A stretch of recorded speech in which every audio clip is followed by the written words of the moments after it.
But at home, up till even recently, it is the new pattern or a pattern in our lives to worry what will happen on Saturdays, because we have various groups come by and they have had video panel trucks with videos of me proclaiming me to be a pedophile and a pervert and a corrupt and politician, and blaring loudspeakers in my neighborhood and leaving literature both on my property, but arguing and threatening with neighbors and with myself. I don't know if I should name groups, but there was one gentleman that had the 3 bars on his chest, and he had a pistol and was threatening my neighbor, not with the pistol, but just vocally. When I saw the gun, I knew I had to get close. And at the same time, on some of these, we had a daughter who was gravely ill, who was upset by what was happening outside.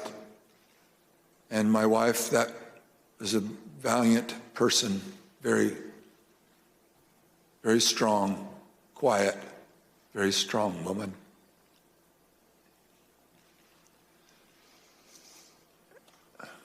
So it was disturbing. It was disturbing.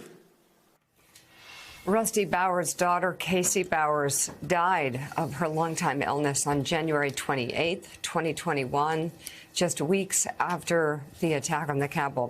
That was incredibly moving on so many levels. It was extraordinarily powerful, and we have more of his testimony. Just the power of it. At one point, when he kept being asked to violate the Constitution of the United States, he said, "I swore to uphold the Constitution and the law. It is a tenet of my faith that the Constitution is divinely inspired. My most basic foundational belief. For me to do this is foreign to my very being." John Heilman, more extraordinary words from people who, as in the speaker's words, "I supported you, I voted for you, I'm not going to do anything illegal for you." That neatly sums up most of the witnesses in this hearing so far. Yeah, Joe, and I mean, look, Rusty Bowers, he's a conservative guy. I mean, you wouldn't even say conservative. I think some people would say radical. Some people would say MAGA, you know, that he's a guy who's pursued Donald Trumpian policies. There are people who accuse him credibly of, you know, leading voter suppression efforts in Arizona and trying to keep Latino voters from being able to vote down there. So this is a guy who, when he stands up and says, you, Mr. President, are going too far here, and the things that you just read, he's a person who must be taken seriously in that sense. I mean, this is not a person who, there's no world in which the word rhino means anything. And I know I heard you rail against the notion of rhino yesterday as a ridiculous term that even predated Donald Trump. But there's no world in which this guy can be accused of being a rhino, even by Donald Trump, you know? So I think a lot of the power of what the man said came from that. This is a guy who would have done almost anything for Donald Trump.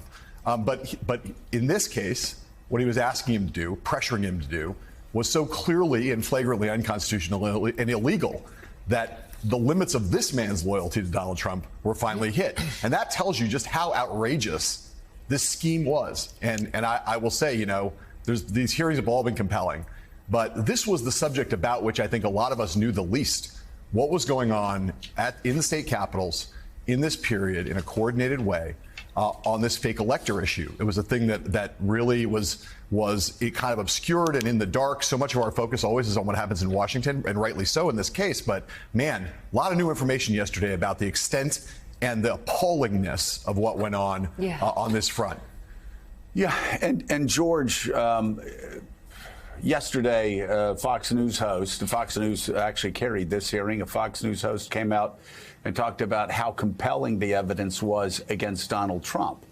And I think in part, one of the reasons why his testimony is so strong is because so many people, as John said, that are testifying were on board the Trump train from the very beginning and were with him to the very end until he asked them to violate the Constitution. And so when you have somebody testifying against Donald Trump who says, it is the tenet of my faith that the Constitution is divinely inspired, my most basic foundational belief, for me to do this is foreign to my very being. That's not a progressive from the Upper West Side. That's somebody in the heart of MAGA land who believes, as Donald Trump believes, and many Trumpists believe, but they won't cross the line into illegal actions. I think, how compelling is that, again, for Trump's own audience?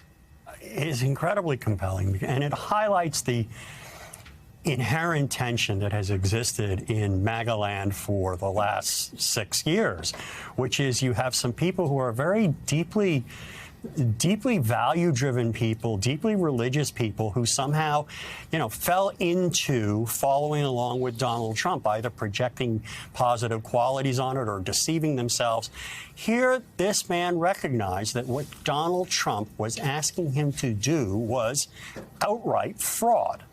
And he was not going to accept that. He was not going to rationalize it. He was not going to be silent to it. He was not going to accede to it in any way, because fundamentally, it struck his core being. It struck his core morality.